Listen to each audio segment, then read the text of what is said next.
chega o presidente Davi Alcolumbre.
Tenente Coronel Aires, comandante do Batalhão da Guarda Presidencial, Batalhão Duque de Caxias. Revista da Guarda de Honra encerrada.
Bom, a gente viu o senador passar em revista as tropas, agora ele é recebido pelo presidente da Câmara, Rodrigo Maia, que também é do DEM, só que do DEM do Rio de Janeiro, e eles são recebidos ao pé da rampa pelos diretores gerais das duas casas, Câmara e Senado, e secretários gerais da mesa do Senado e da mesa da Câmara e da mesa do Congresso também.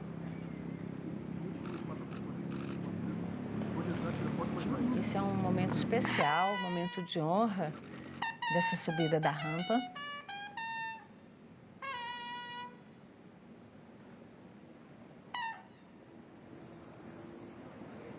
É o mesmo protocolo da chegada do presidente da República quando vem para sua posse ou em casos de, eventualmente, o próprio presidente trazer a mensagem presidencial para a abertura dos trabalhos do Legislativo. Isso aconteceu em governos anteriores, o governo do presidente Luiz Inácio Lula da Silva, da presidente Dilma. Eles vieram em algumas situações trazer pessoalmente as suas mensagens, até numa deferência ao Legislativo.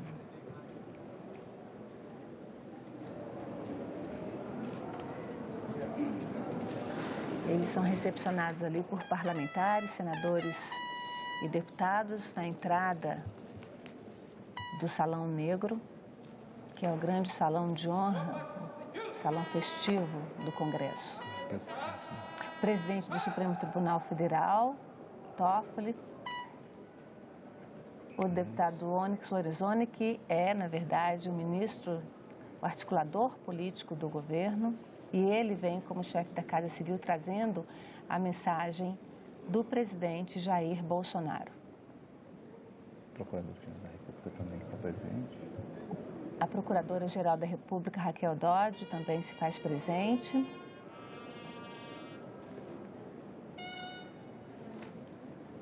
É um momento de intensa presença das autoridades e dos parlamentares.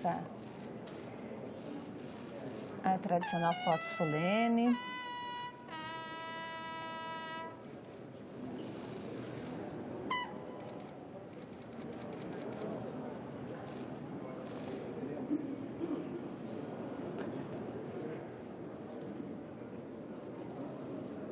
Tem todo um ritual aí, que para o presidente do Congresso, nesse momento, é um ritual novo, é a primeira vez que ele desenvolve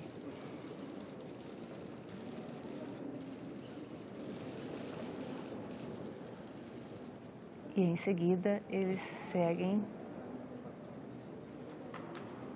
aqui para o Salão Nobre.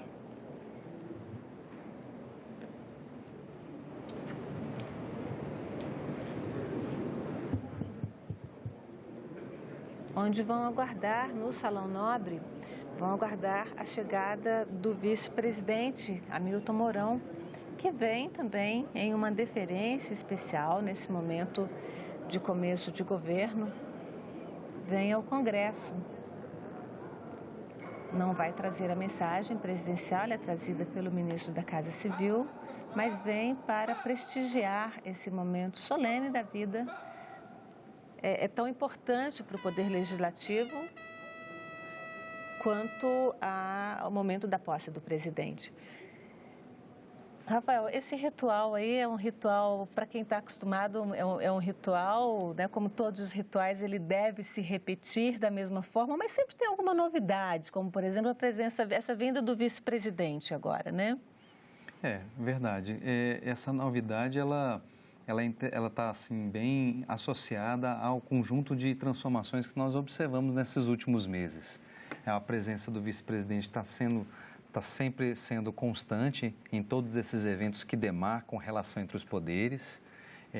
Acredito que tenha sido uma conversa interna dentro do próprio Poder Executivo entre o presidente Jair Bolsonaro e os seus demais subordinados, os seus parceiros de política, para que nesse momento de recuperação da sua saúde sempre tenha uma posição institucional da presidência bem demarcada ali. Então é interessante talvez até observar esse nível de relacionamento interno dentro do Poder Executivo, essa tentativa de pelo menos demonstração de que há uma unidade, de que há um diálogo sendo construído, devidamente construído dentro do próprio governo, né? A gente vê já nas imagens aí, lá no fundo, a descida chegando, já está chegando lá na chapelaria, que é por onde ele vai chegar, ele não vai subir a rampa, que é uma deferência ao presidente da República. Se viesse, ele vai chegar pela chapelaria e de lá ele vai se encontrar com os presidentes dos dois poderes, no caso do senador Davi Alcolumbre, presidente do Congresso Nacional, presidente do Legislativo, como presidente do Senado, que é, e o presidente do Judiciário, né, o chefe do Judiciário, que é o ministro Toffoli, que estão lá no Salão Nobre, aguardando pelo vice-presidente Hamilton Mourão. A gente vê essas imagens aí da Guarda Presidencial, são diversos batalhões que participam dessa solenidade, sempre representando as três forças, né? As três forças sempre se fazem presentes. A gente tem aí agora a chegada mesmo do vice-presidente Hamilton Mourão.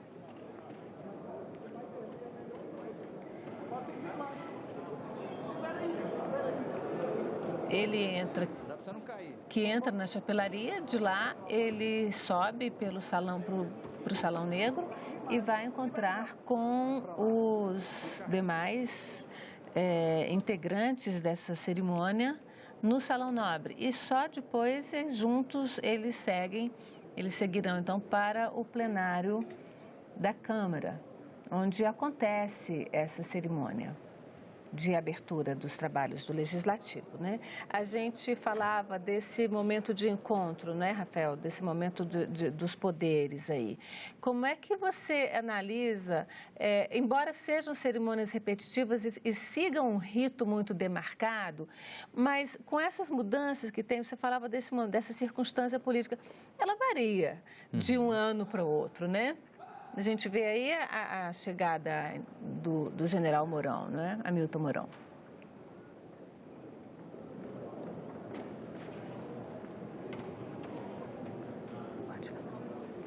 Me chama a atenção aqui a a maneira como o vice-presidente chega, porque ele chega no momento sem a vinculação, aquela recepção dos demais chefes dos demais poderes. Então, isso também me chamou um pouco a atenção pelo fato de ter um pouquinho dessa desconexão cerimonial da vinda do chefe em exercício do Poder Executivo em relação aos demais poderes. Não sei se é para destaque, não sei se é para demarcar essa importância do próprio Poder Executivo ou se seria apenas uma questão de agenda própria do vice-presidente. Não, é que ele, na verdade, esse cerimonial onde o presidente é recebido, ele só se dá de fato para o presidente. Como ele vem como vice-presidente, porque o presidente Jair Bolsonaro, mesmo hospitalizado, ele está no exercício do cargo, né, oficialmente. Então, correto, o general Mourão, ele realmente vem nessa cerimônia. São pequenos detalhes que, para a gente que conhece, chama a atenção mesmo, mas na verdade ele vem mesmo como um vice, ele vem como esse acordo que você falava antes aí dentro do Poder Executivo, mas ele não vem representando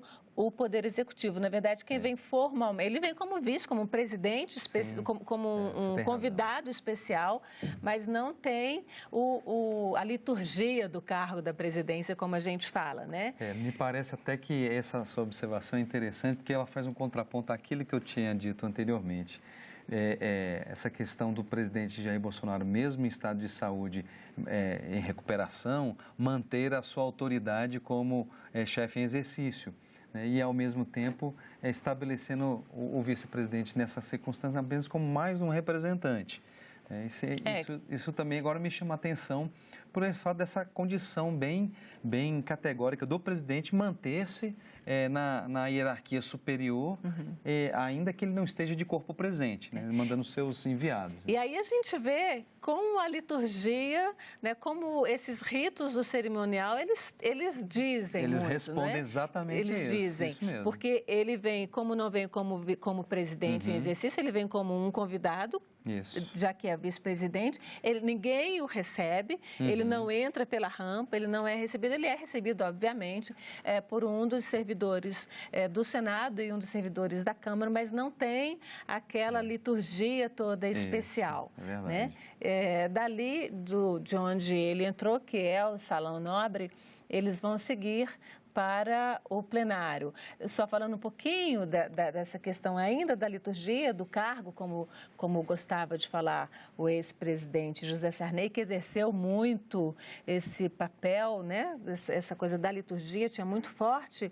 Quem traz a mensagem do presidente e vai ler essa mensagem é o ministro, chefe da Casa Civil, Onyx Lorenzoni, que é um político, né? É um deputado de longa carreira, bastante experiente. Agora se encontraram todos ali. Exatamente.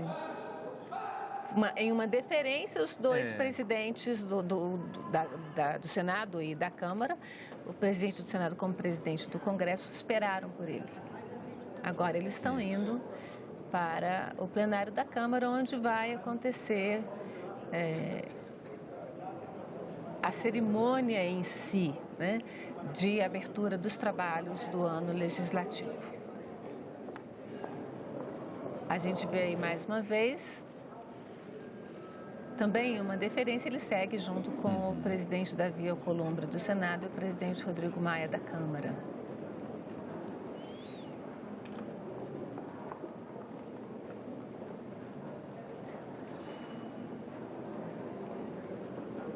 A gente vê aí a guarda da Marinha, como eu tinha comentado antes, as três forças se fazem presentes nessas cerimônias todas no Legislativo.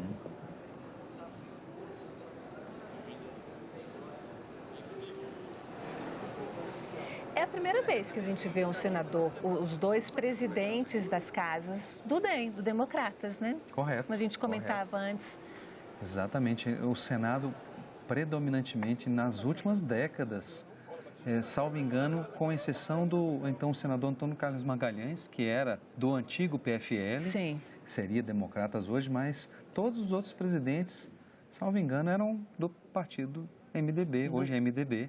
Então nós temos uma quebra de paradigma aí partidário significativo, que vem justamente nessa onda que a gente está tentando mapeá-la como renovadora, como diferente. Esperamos que seja realmente na prática, mas realmente tem acompanhado essa mesma tendência de alternâncias, digamos assim.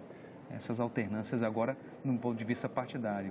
A gente estava até comentando em relação ao próprio Democratas, que era um partido que promoveu a sua renovação há muitos anos atrás, muitos anos que eu falo, na época, inclusive, do então presidente Lula. Então, o partido, então PFL, fez essa renovação, mudou a sua legenda, a marca, promoveu uma oxigenação significativa das suas lideranças, só que não encontrava naquele momento, naquele contexto, um momento de ascensão adequado. O Democratas ficou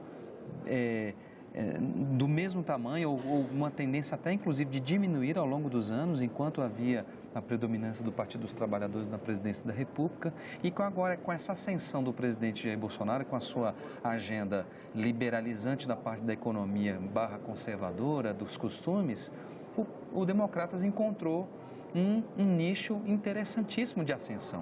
É muito interessante porque o Democratas foi um fortíssimo partido de apoio do então presidente Fernando Henrique Cardoso no tempo do governo, nos 2 mandatos do governo do PSDB. Foi importante também, foi um aliado importantíssimo do presidente Lula durante o seu governo também. Deu ao então presidente Lula do Partido dos Trabalhadores uma base de apoio em determinados momentos, muito importante também com a presidente Dilma, e depois mudou de lado e foi o grande fiador do processo do impeachment, e agora ele chega com o presidente Jair Bolsonaro também com esse partido de apoio muito importante, porque já marcou ali o seu espaço político, né? O Democratas é um partido Então, ele é sempre um partido que ele está sempre buscando, mas ainda não lançou o seu próprio candidato à presidência. Como o PMDB é um partido que se firmou dentro do Congresso Nacional agora, está se fortalecendo, sempre foi um partido parlamentar, digamos assim, né? de legislativo nos últimos anos. Não conseguia emplacar candidaturas, e agora, com essa candidatura do presidente Jair Bolsonaro, eles conseguiram um espaço muito importante. E aí, com esse perfil já de longa data de ocupação de postos irrelevantes no Congresso Nacional, ele hoje, ao lado do próprio partido do presidente da República, é um grandíssimo aliado, como ele foi na época do presidente Fernando Henrique Cardoso. Havia o PSDB como partido do presidente da República, e o grande aliado do PSDB naquela época era o então PFL, hoje Democratas. Então a gente vê hoje uma repetição daquele mesmo cenário de grande parceria de partidos, que não é necessariamente do presidente da República, mas é um grande parceiro do ponto de vista das agendas. Interessante que ele era um partido muito grande, né? Era considerado um partido junto com o MDB, se falava muito de um partido dos grotões, do sertão do Nordeste, né? Correto. É um partido muito interiorizado. E ele hoje não é a maior bancada, é a 3ª maior bancada, se não me engano, na Câmara dos Deputados, mas tem a presidência, aí com esse bloco de apoio com o PSL, né? Isso. Que alguns deputados chegaram com uma ambição, com um afã bastante grande de ocupar cargos, mas não tem a experiência que os democratas têm nesse trâmite da política aqui dentro no Legislativo. Concordo com você, Antônio, exatamente. Esse background que o Democrata já acumulou nos últimos anos, ainda que estando numa situação de oposição, ele é significativo, é um capital político que não pode ser desprezado. Então, qualitativamente, em termos de experiência parlamentar, hoje nós vemos o Democratas como o grande fiel da balança favorável ao presidente Jair Bolsonaro. E essa ocupação das 2 casas mostra não só essa relevância, mas também finalmente, aquela renovação orquestrada anos atrás, efetivamente gerando os seus efeitos desejados para aquele grupo que se renovava. E aí a gente coloca muito a figura do presidente Maia nessa onda de renovação, que desde o começo havia essa renovação promovida por ele como das grandes lideranças, e ele hoje desponta como um dos nomes principais dessa recolocação do Democratas na arena do destaque da política. É muito interessante quando a gente viu aí todo esse processo de entrada deles pelo centro, né, passando por todo o plenário ali da Câmara dos Deputados, sendo cumprimentados por deputados, por senadores, está todo mundo ali. É um momento, de fato, muito importante, já estão postados a mesa diretora, né? Nesse momento, a mesa diretora do Congresso Nacional, embora seja o plenário da Câmara, porque é o maior plenário, né, já que são 513 deputados. Então, o plenário abarca 513 deputados sentados, 513 pessoas sentadas adequadamente ali, mas sempre tem muita gente em pé, né? A vida, o momento acontece ali, né, ao redor daquele microfone do centro ali do plenário, da planície do plenário, né, como se costuma falar aqui internamente, bem lotado. Né? E hoje é a festa do Legislativo, né? Nós tivemos esses últimos dias um momento só de recolocação das principais figuras, mas hoje é o dia dessa abertura, ela é significativa, ela é simbólica para o próprio Poder Legislativo. Então, hoje os sorrisos estão muito mais estampados, hoje é o dia hoje não é dia de guerra, hoje é dia de falar, vamos agora começar a trabalhar finalmente neste ano, nessa legislatura, iniciar realmente essa jornada que é desafiadora para eles próprios e é um momento de expectativa nossa também, porque nós vivemos muitos anos de muita frustração e agora, com esse reinício, é possível estabelecer novas conexões entre a sociedade civil e o Poder Legislativo. Essa, pelo menos, é a expectativa. A expectativa do país, de uma forma geral, é muito engraçado, que a gente fala interessante, que a gente tem usado muito, os políticos usam e termina que a imprensa, a gente adota alguns termos do jargão, que é a questão da renovação. Quando a gente fala em renovação, a gente sempre pensa em uma coisa progressista, né? E a gente está vendo uma renovação para o conservadorismo, né? Uma renovação para o passado, uma volta, uma tentativa dessa ala aí mais conservadora, de resgatar antigos costumes. Na economia, o liberalismo econômico do começo do século passado, retomando, isso não é só no Brasil. Então, é uma novidade, aí é uma renovação, mas que traz toda essa história. Né? É alternância mesmo de poder, né? O que é o termo, é como se apropria o termo renovação. Toda renovação não necessariamente quer dizer uma mudança paradigmática. Na verdade, a renovação é a mudança de um status quo. É a mudança, talvez, de resolver um problema que não estava sendo resolvido. Então, vamos renovar para mudar e resolver os problemas. Então, a classe política, ela usa com muita propriedade os símbolos e a maneira como ele usa os vocábulos para também dar recados de que eles são algo realmente que merecem a esperança, merecem a fé das pessoas, que eles estão aí realmente para fazer as grandes mudanças.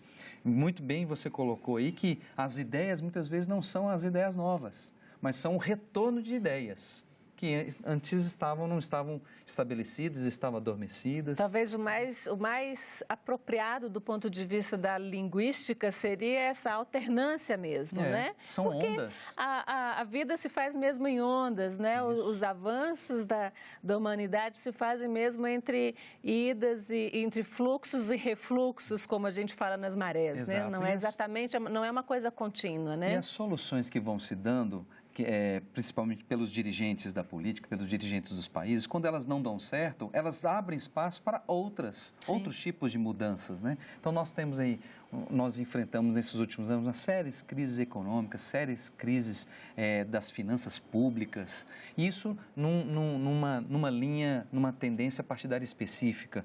Não estava dando certo. Então, abre-se a porta para assim, agora vamos ver qual o modelo para resolver isso. Então, como não foi bem...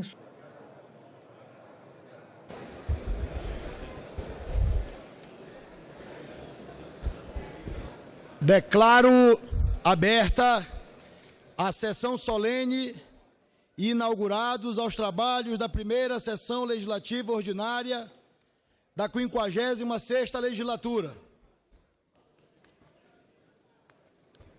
Compõe a mesa com esta presidência o excelentíssimo senhor presidente da Câmara dos Deputados, deputado Rodrigo Maia.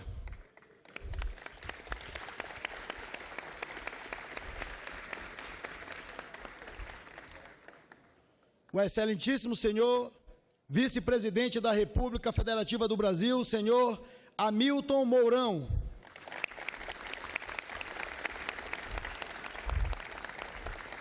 O excelentíssimo senhor presidente do Supremo Tribunal Federal, ministro Dias Toffoli.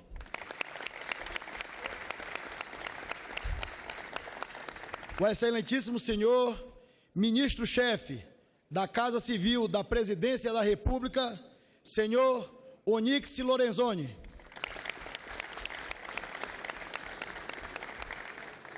A excelentíssima senhora Procuradora-Geral da República, senhora Raquel Dodge.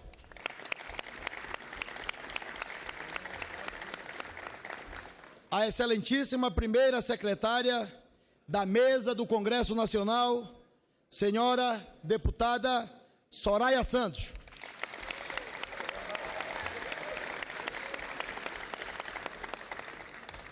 A excelentíssima senhora senadora da República, Simone Tebet.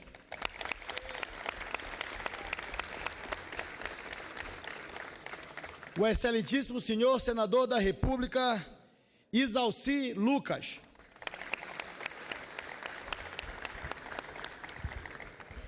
Convido a todos para, em posição de respeito, cantarmos o hino nacional, a ser executado pela Banda dos Fuzileiros Navais.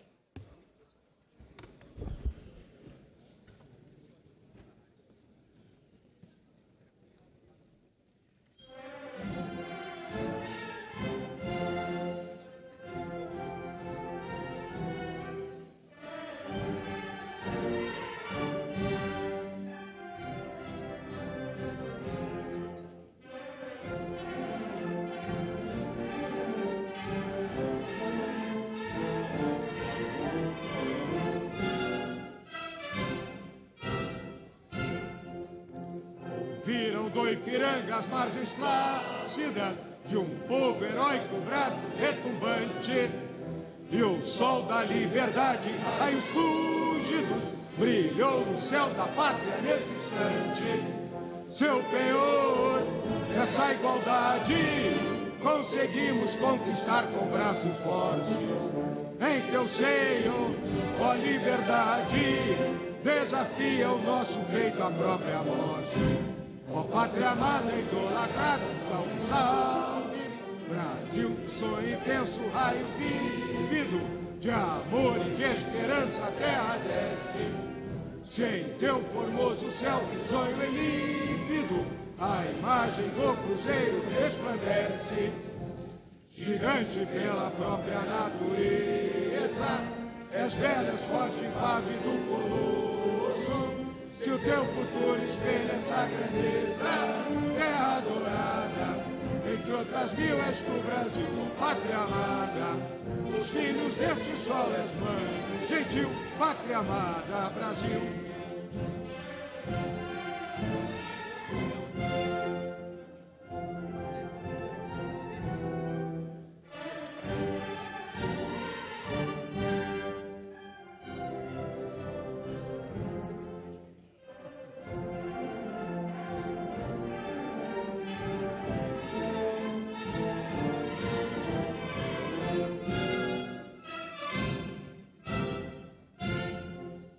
Deitado eternamente em berço esplêndido, ao som do mar e à luz do céu profundo, fulguras, ó Brasil, florão da América, iluminado ao sol do novo mundo. Do que a terra mais garrida, seus risonhos lindos campos têm mais flores, nossos bosques têm mais vida, nossa vida no teu seio mais amores. Ó pátria amada, idolatrada, salve, salve. Brasil de amor eterno, seja símbolo. Olá, Baruque, ostentas estrelado. E diga o verde louro desta flâmula, mas no futuro e glória no passado. Mas serves da justiça, clama forte, verás que o filho teu não foge à luta. Quem teme, quem te adora a própria morte, terra adorada, entre outras mil és do Brasil, pátria amada, os filhos desse sol és mãe, gentil, pátria amada, Brasil.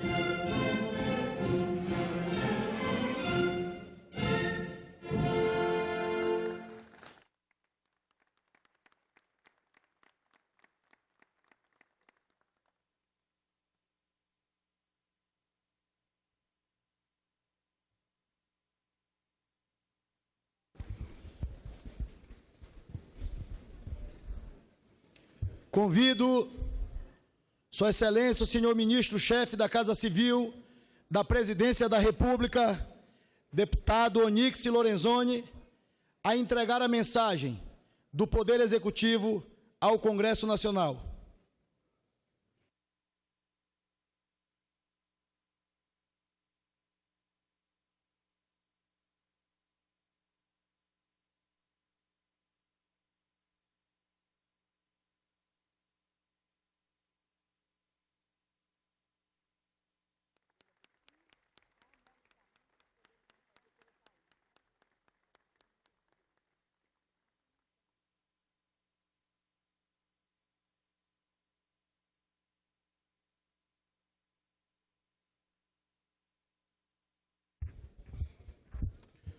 Convido a senhora primeira secretária da Mesa do Congresso Nacional, deputada Soraya Santos, que irá proceder à leitura da mensagem do excelentíssimo senhor Presidente da República.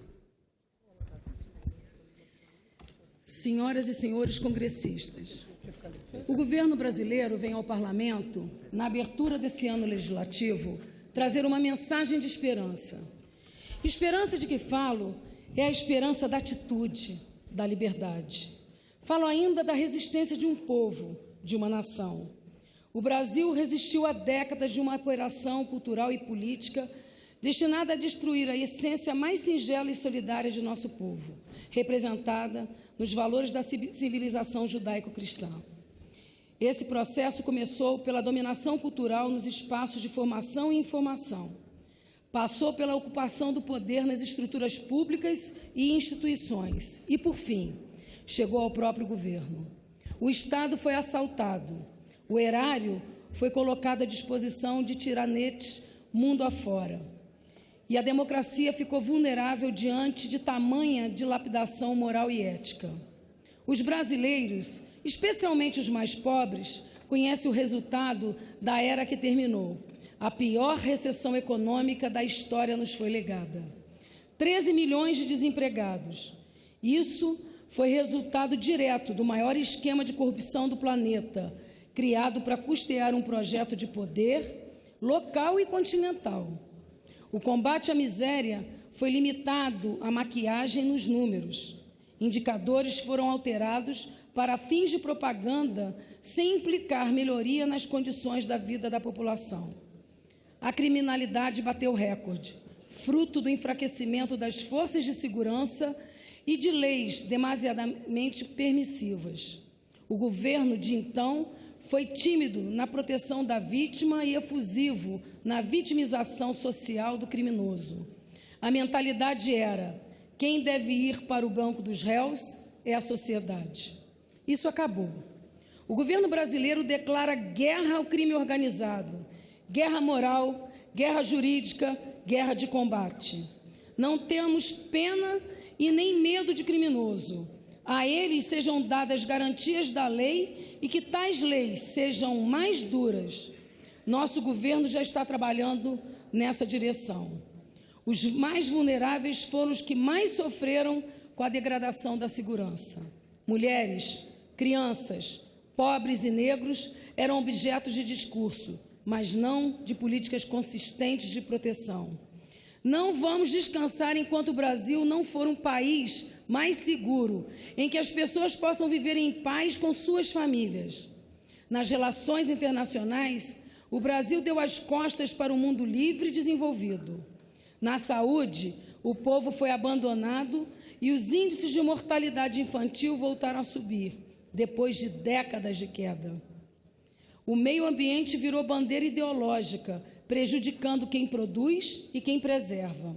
que, diferentemente do que se prega, são as mesmas pessoas. De novo, mais um objeto de discurso que, na prática, ficou desprotegido. O Estado sobrepõe dezenas de estruturas de fiscalização, inibe quem quer produzir, mas não conseguiu coibir a tragédia de Brumadinho. Aproveito para enfatizar que continuaremos empregando toda a energia para dar suporte às famílias, para melhorar o modelo de fiscalização de barragens e para colocar com as investigações. Não é com um Estado mais pesado que vamos resolver, e sim com um Estado mais eficiente. A propósito disso, cito outra herança: o aumento do custo Brasil.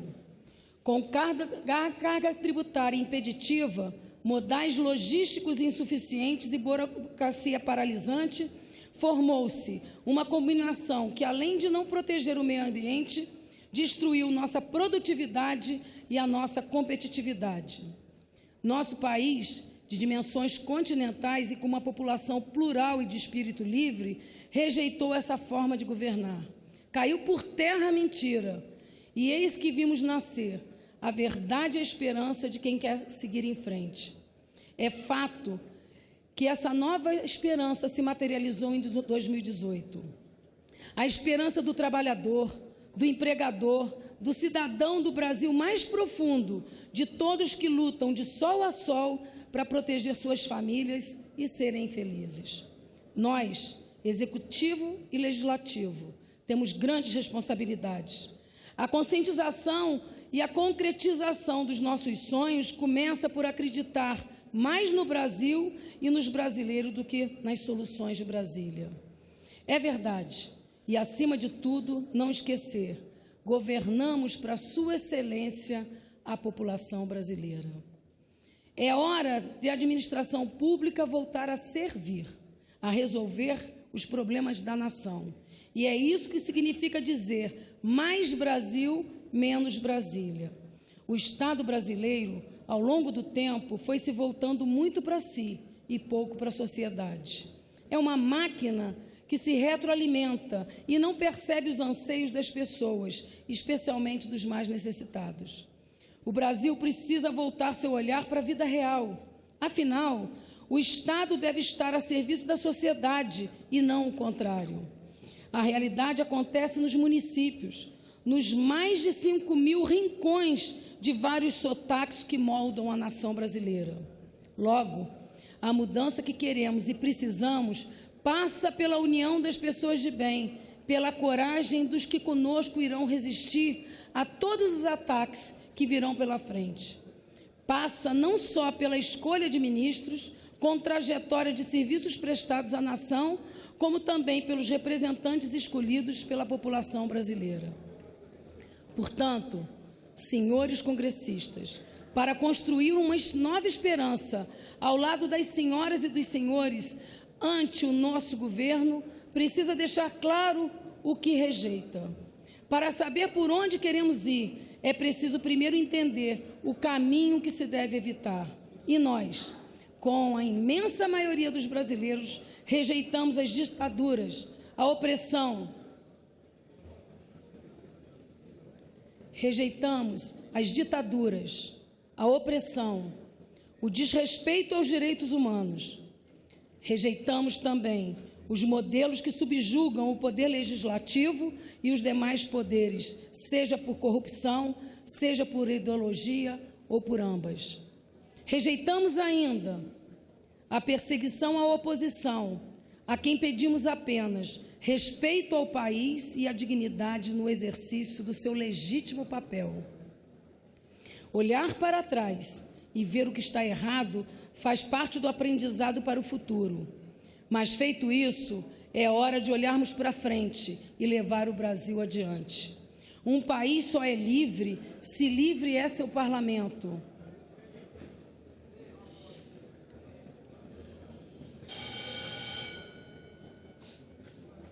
Repetindo, um país só é livre se livre é seu parlamento, se respeita e zela pela Constituição.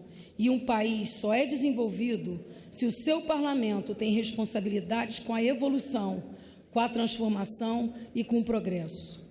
É hora de evoluirmos juntos, política e institucionalmente. É o mínimo que cada um de nós, depositários da esperança, deve ao povo brasileiro. Os primeiros passos dessa esperança concreta já estão sendo dados, tanto no ambiente interno quanto no externo.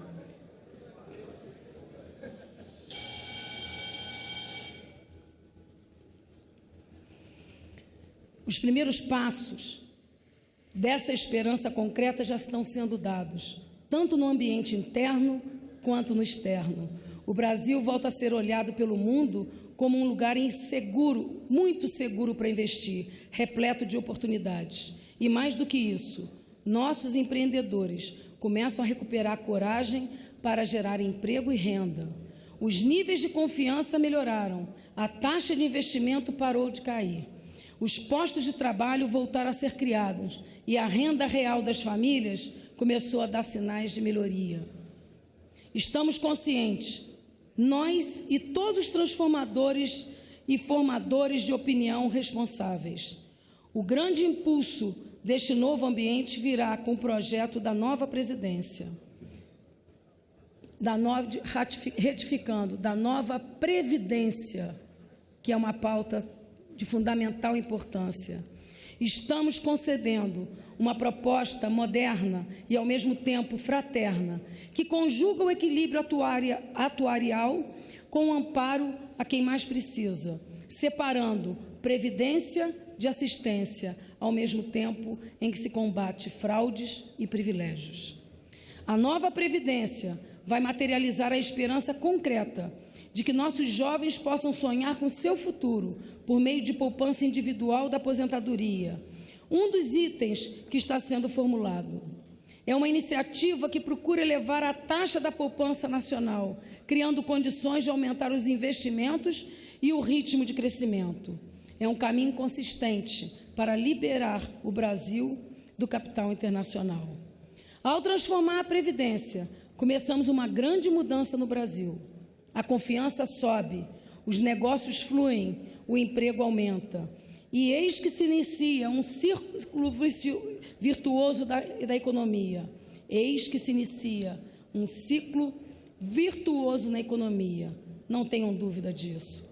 Essa é uma tarefa do governo, do parlamento e de todos os brasileiros. Mas, é claro, temos outros desafios igualmente importantes. Nossa educação, muitas vezes transformada em espaço de doutrinação ideológica, precisa resguardar a sua qualidade. Os pais do Brasil querem que seus filhos saibam português, matemática, ciências, que saibam ler, saibam escrever, evoluir por suas próprias pernas e que as minorias, as diferenças sejam respeitadas em ambiente acolhedor, afetivo e fraterno. Nosso governo quer recolocar o aluno no centro do projeto educacional a partir de professores respeitados e valorizados. É nesse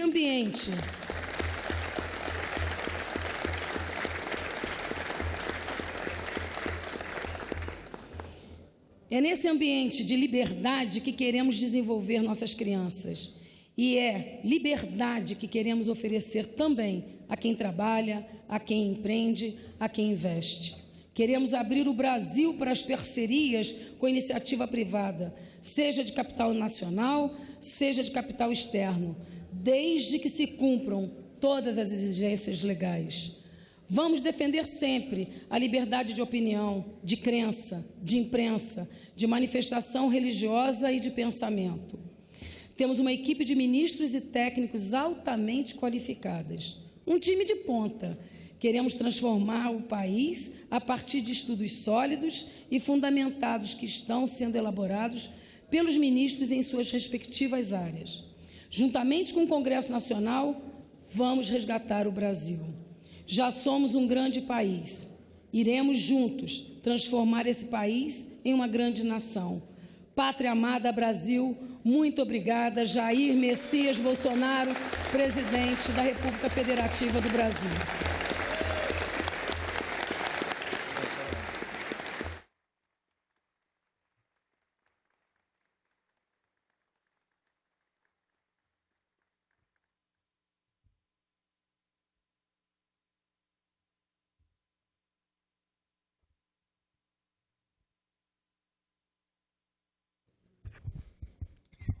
Convido o excelentíssimo senhor presidente do Supremo Tribunal Federal, ministro Dias Toffoli, para proceder à entrega da mensagem do Poder Judiciário ao Congresso Nacional.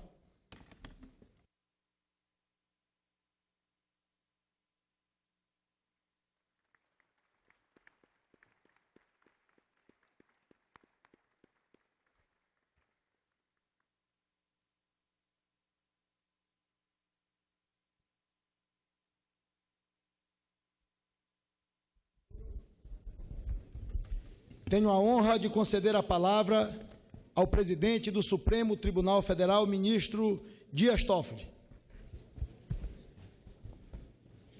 Senhor presidente do Congresso Nacional, senador Davi Alcolumbre, na pessoa de quem cumprimento todos os parlamentares.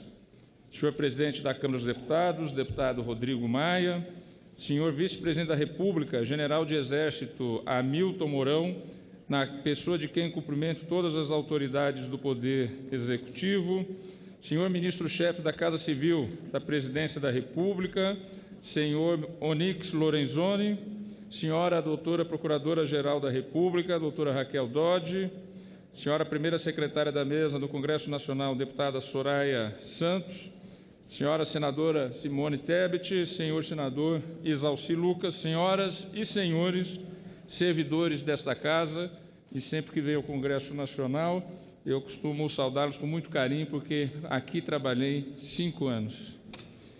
Senhoras e senhores profissionais da imprensa, senhoras e senhores, em nome do fundamental diálogo entre os poderes da República, é para mim uma grande honra retornar a esta casa para transmitir a mensagem do Poder Judiciário ao Congresso Nacional, trazendo os relatórios de atividades do Supremo Tribunal Federal e do Conselho Nacional de Justiça de 2018.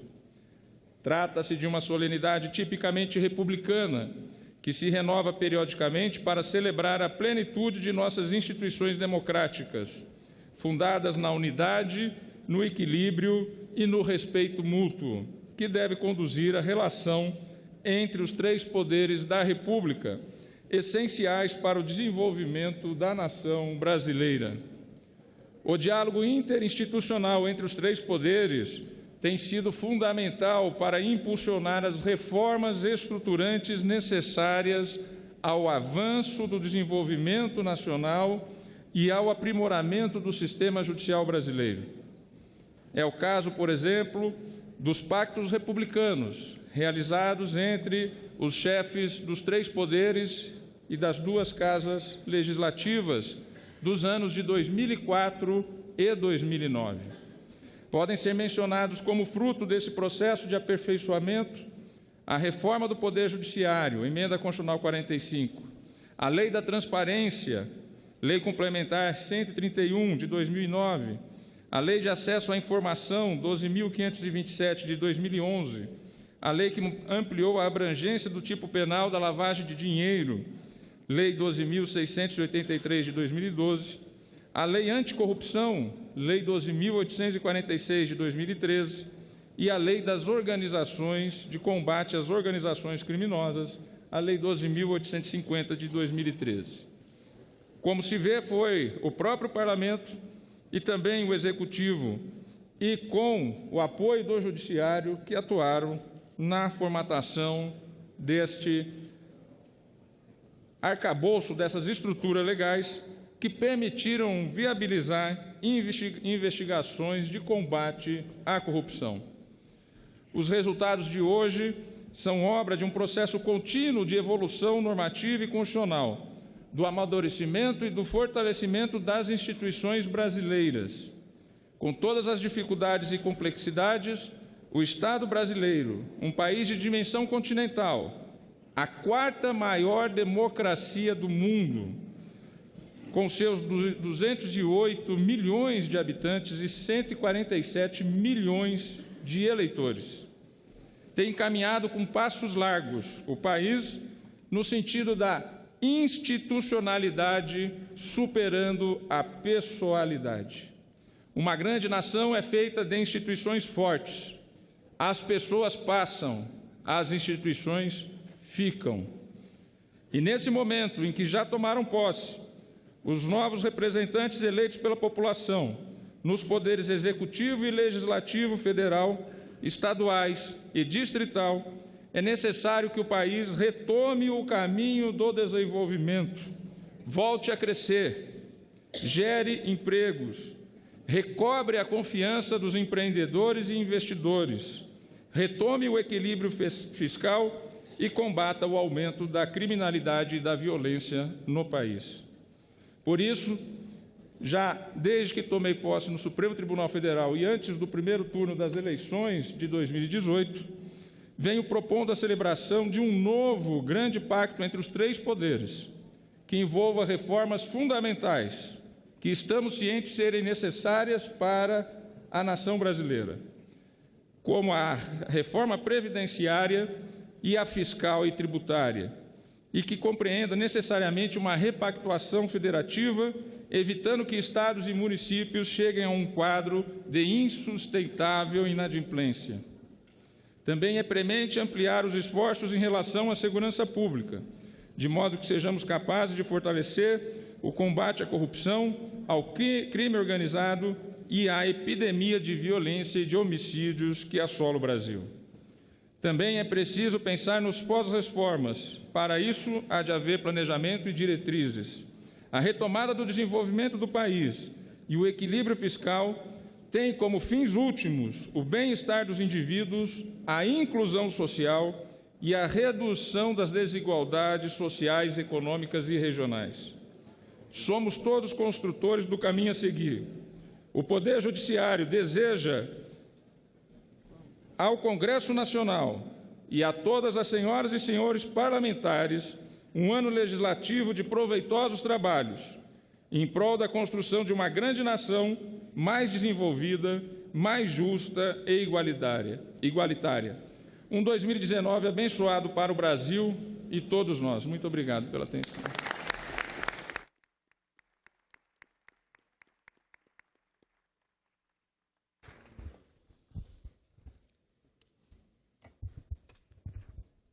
Convido Sua Excelência, senhor presidente da Câmara dos Deputados, para fazer uso da palavra. Deputado federal Rodrigo Maia.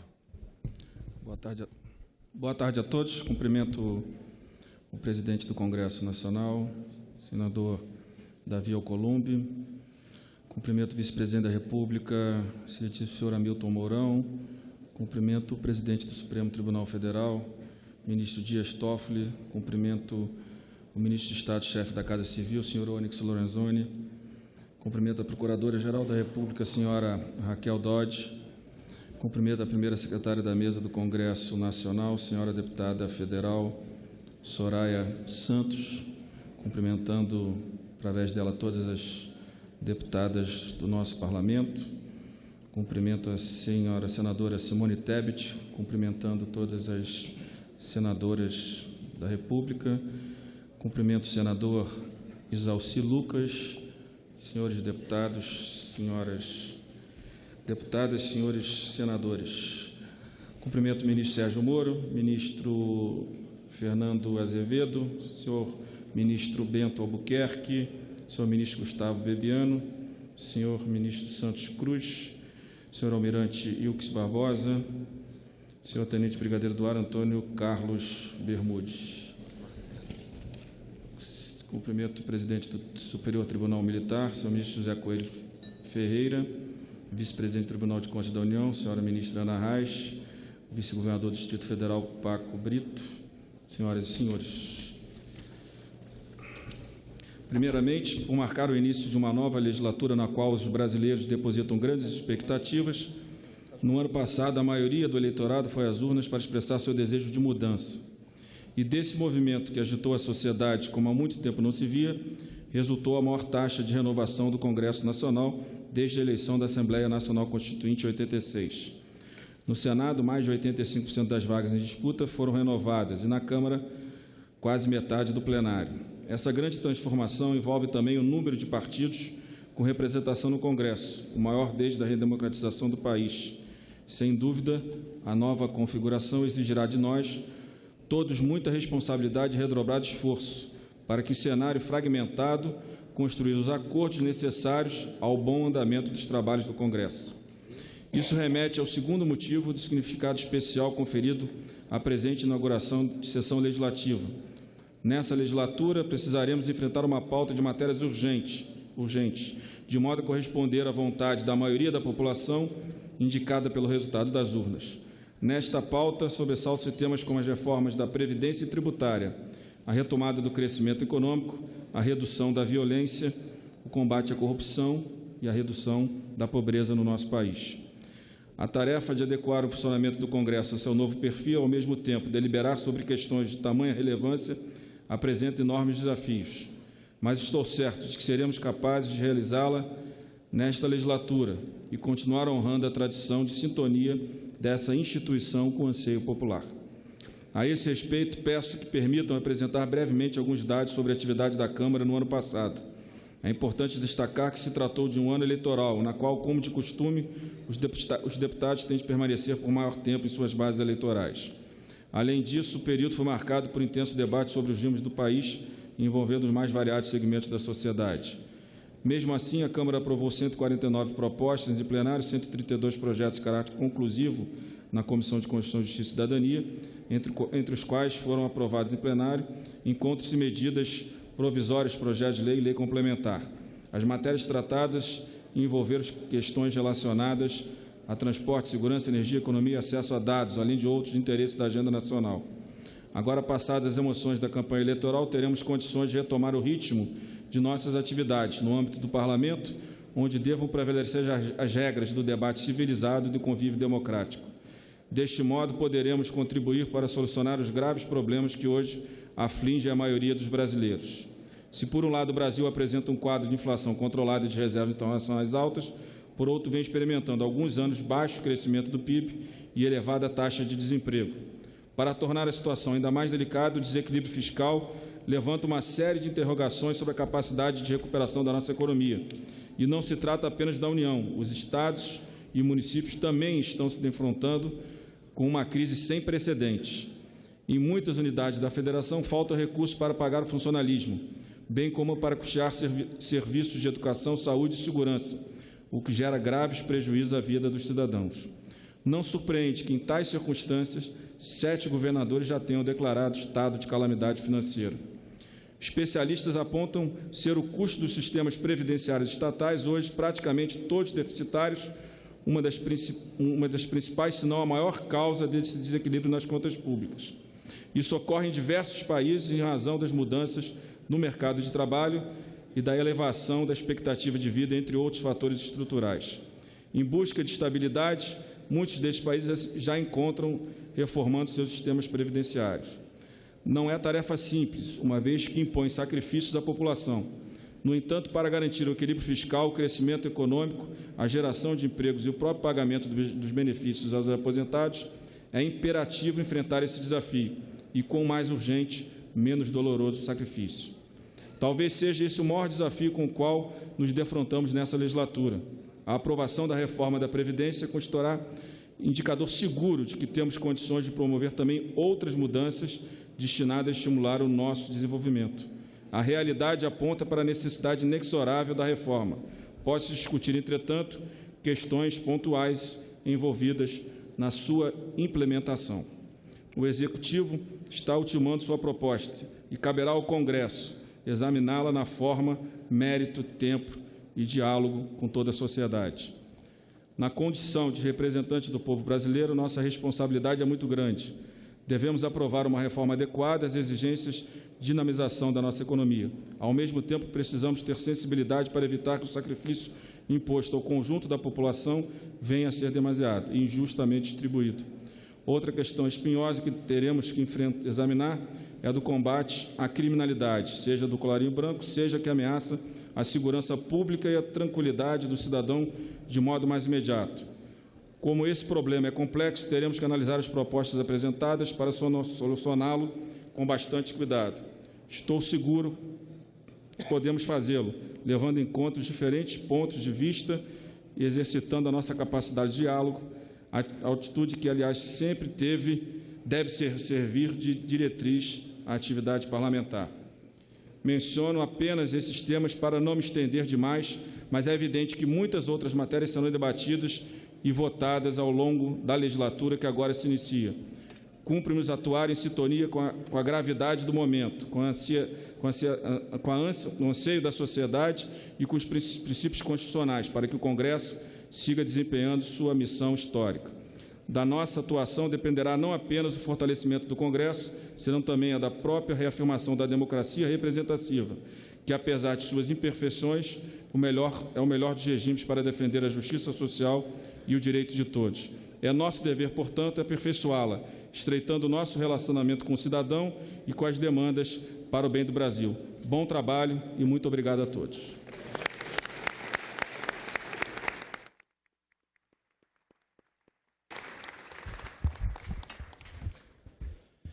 Senhor presidente da Câmara dos Deputados, deputado Rodrigo Maia, cumprimentar o excelentíssimo senhor vice-presidente da República, Hamilton Mourão, cumprimentar o senhor presidente do Supremo Tribunal Federal, ministro Dias Toffoli, cumprimentar o senhor ministro de Estado da Casa Civil, senhor Onyx Lorenzoni, cumprimentar a doutora Procuradora-Geral da República, senhora Raquel Dodge, cumprimentar as deputadas federais da 56ª Legislatura, em nome da primeira secretária da mesa do Congresso Nacional, deputada Soraya Santos, cumprimentar as senadoras da República da 56ª Legislatura, em nome da senadora Simone Tebet, e cumprimentar os meus colegas senadores da República, em nome do senador Isalcir Lucas. Cumprimentar o ministro de Estado da Justiça e Segurança Pública, doutor Sérgio Moro, ministro de Estado da Defesa, doutor Fernando Azevedo, ministro de Estado da Cidadania, senhor Osmar Terra, ministro de Estado de Minas e Energia, Bento Albuquerque, ministro de Estado, chefe da Secretaria-Geral da Presidência da República, Gustavo Bebiano, cumprimentar o senhor ministro de Estado, chefe da Secretaria de Governo da Presidência da República, Santos Cruz, o comandante da Marinha, Wilkes Barbosa, cumprimentar o Tribunal de Contas da União, em nome de Sua Excelência, a ministra Ana Reis, cumprimentar o vice-governador, senhor Paco Brito, em nome das autoridades, cumprimentar todos os convidados que se fazem parte desta sessão solene. Cumprimentar também os servidores da Câmara dos Deputados e os servidores do Senado Federal. Senhoras e senhores que acompanham a presente sessão inaugural, é com enorme satisfação, orgulho e expectativas, além da responsabilidade, que damos início aos trabalhos da primeira sessão legislativa da 56ª Legislatura deste Poder, dando boas-vindas àqueles parlamentares que chegam na Câmara dos Deputados e no Senado Federal. Somos o 56º grupo de parlamentares da história do Poder Legislativo brasileiro, que teve seu início em 6 de maio de 1826, com a chamada Assembleia Geral. E somos o 36º corpo parlamentar do período republicano. Este parlamento, em diversos momentos da nossa história, foi responsável por garantir a estabilidade institucional do nosso país. Mas devemos ressaltar que pertencemos também a uma legislatura que representa a mudança, o novo, a esperança. Muito já se disse sobre as renovações que as eleições de outubro de 2018 impuseram ao nosso país. A Câmara dos Deputados, por exemplo, tem o maior número de deputados estreantes das últimas 3 décadas. É o maior número de deputadas mulheres de todos os tempos. Saudamos essa renovação. Dos 56 senadores que tomaram posse na última sexta-feira, apenas 8 estão retomados pela via da reeleição. Trata-se, com certeza, da maior renovação das últimas décadas e uma sinalização do eleitor para a urgente necessidade de uma nova postura de seus representantes. É uma mensagem muito clara, enviada pelo povo brasileiro. O povo brasileiro quer mudanças, ele quer trabalho, ele quer segurança, ele quer educação, ele quer saúde, ele quer respeito. Ele quer, acima de tudo, honestidade e comprometimento dos que lidam com a coisa pública. Ele não quer mais reprisar os acontecimentos do último sábado, no plenário do Senado Federal. Não importa se o agente público, servidor de carreira ou mandatário político, não importa se ele ocupa cargo no executivo, no judiciário ou no legislativo, não importa se ele pertence ao primeiro escalão da República ou à mais modesta repartição pública do município mais distante desse país. O cidadão brasileiro quer honestidade, comprometimento, transparência, acima de tudo. Temos ciência que, ao iniciarmos a nova legislatura, o fazemos sob os olhares atentos e participativos do povo brasileiro. Temos consciência da importância de inaugurarmos uma nova fase, de uma nova forma de fazermos política, orientada por uma clara demonstração nas escolhas de nossos representantes. Inúmeros serão os desafios, sobretudo porque muito é esperado destas casas legislativas e, para que possamos bem representar os anseios de todos os brasileiros e estrangeiros que vivem em nosso território continental, precisamos estar em consonância com aquele que nos elegeram. No dia 1º de janeiro, o Poder Executivo iniciou seus trabalhos e o Presidente da República, aqui, neste plenário, propôs um pacto nacional entre a sociedade e os poderes executivo, legislativo e judiciário, na busca de novos caminhos para o nosso Brasil. Na última sexta-feira, o Supremo Tribunal Federal inaugurou o Ano Judiciário e o ministro, presidente Dias Toffoli, destacou que a atividade judicante deve ser exercida sem predomínio ou interferência nas competências constitucionais dos poderes constituídos da República. É importante, é desejável que o presidente da República, o presidente do Supremo Tribunal Federal, o presidente do Congresso Nacional estejam sintonizados nesta mesma frequência. Que possamos realizar um trabalho consciente, célere e em estreita identidade com as maiores aspirações dos brasileiros, de todos os quadrantes do nosso querido Brasil. São aspirações justas, mas que têm preocupado a todos, inquietados por uma constante insegurança social, que impõe a este Parlamento e aos demais poderes seriedade nas proposições de pautas que atendam a essas necessidades mais urgentes. Não há mais espaço para pautas distanciadas da realidade e tampouco antagonismo entre os poderes constituídos, mas o imperativo de segurança social, política e jurídica, que haja, assim, maior aproximação, visando uma pauta comum em prol de toda a sociedade, salvaguardando o princípio constitucional da harmonia e independência, esculpido em nossa Carta Política. Digo isso ansioso e preocupado, como todos os brasileiros, movido pela esperança operante e propositiva de muitas matérias de importância crucial para o nosso país, para que sejam aqui discutidas, aprimoradas e deliberadas, quando vindas de outro lado do poder, mas igualmente, fazendo jus à nossa função legiferante, também as produzidas em nossas duas casas legislativas. As urgências são muitas, como as prioridades, mas haveremos de ter bom senso, colegiadamente, para encontrar os pontos de convergência, visando promover o bem-estar do nosso povo, a superação dos entraves como o desemprego, visando o pleno desenvolvimento social e econômico do Brasil, inaugurando também um novo ciclo de progresso.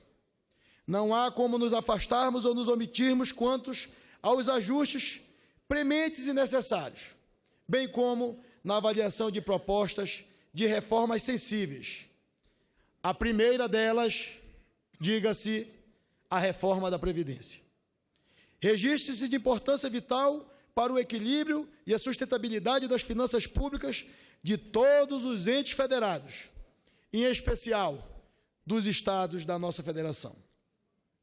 Outras, igualmente, deverão ser enfrentadas por este Parlamento, como a reforma tributária, a reforma administrativa, do Pacto Federativo e todas aquelas que objetivam melhorar a vida do cidadão. Para que essas reformas sejam bem-sucedidas, deverá ser promovida uma ampla discussão possível, integrando e ouvindo os representantes dos municípios e dos estados, dos partidos políticos e com a efetiva participação popular, que leve ao esclarecimento das matérias que serão apreciadas e deliberadas por nossas casas. Devemos estar cientes e dispostos a discutir e buscar soluções redacionais legislativas coerentes e consoantes às mais nobres aspirações, para garantirmos um crescimento continuado, mais justo para todos os brasileiros. São algumas centenas de proposições que aguardam inclusão nas pautas das sessões da Câmara dos Deputados e do Senado Federal, como também nas sessões do Congresso Nacional. Outras serão apresentadas por parlamentares, além daquelas que virão da sociedade. Precisaremos buscar harmonizar os contrários, aproximar as convergências e diminuir as diferenças de qualquer ordem que não atendam aos imperativos das boas práticas políticas, que nos permitam chegar a decisões soberanas, sem deixarem de ser justas. Que as práticas impositivas características das oligarquias mandonistas sejam sepultadas. Vamos destrancar nossas portas. Deixaremos que o sol entre por cada fresta e ilumine cada canto do Congresso Nacional. Não há, e tampouco poderá haver, nada a esconder. É isso que o cidadão exige, e é disso que a democracia precisa. Que as decisões envoltas em negros véus sejam práticas do passado. Que a transparência de nossas ações seja uma regra, sem macular nossa Carta Cidadã.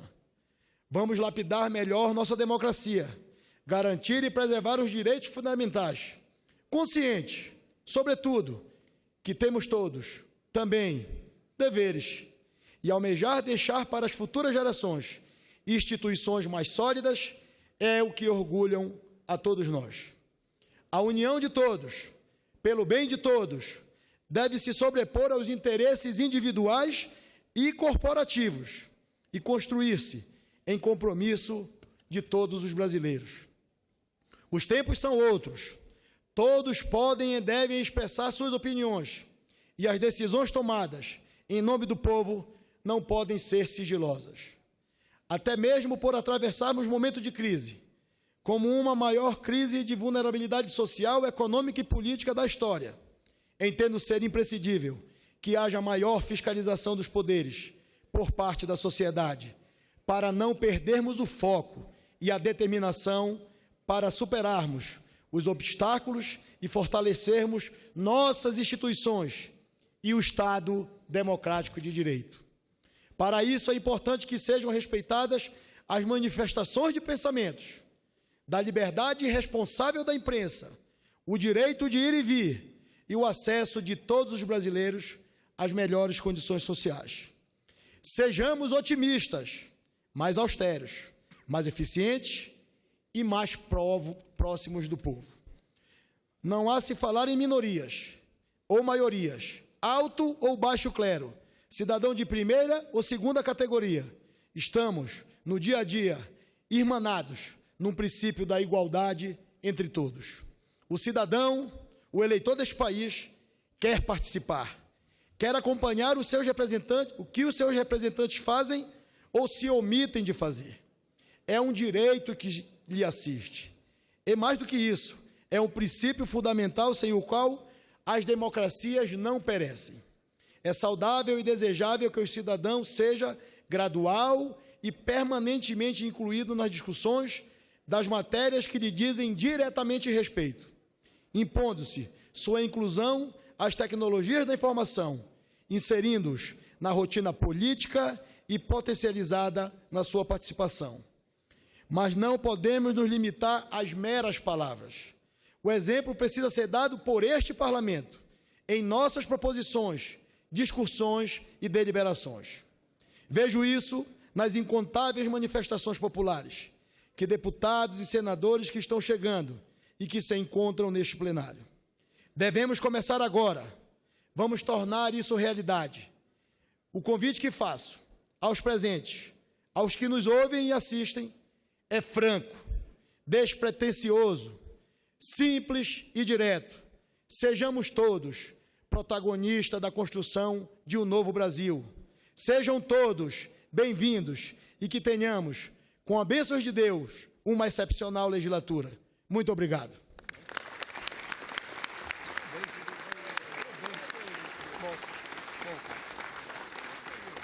Presidente. Gostaria, antes de encerrar essa sessão do Congresso Nacional, de agradecer a todos por este momento histórico para o nosso país. Temos a oportunidade de construir o Brasil que o povo espera de nós. Está encerrada a presente sessão.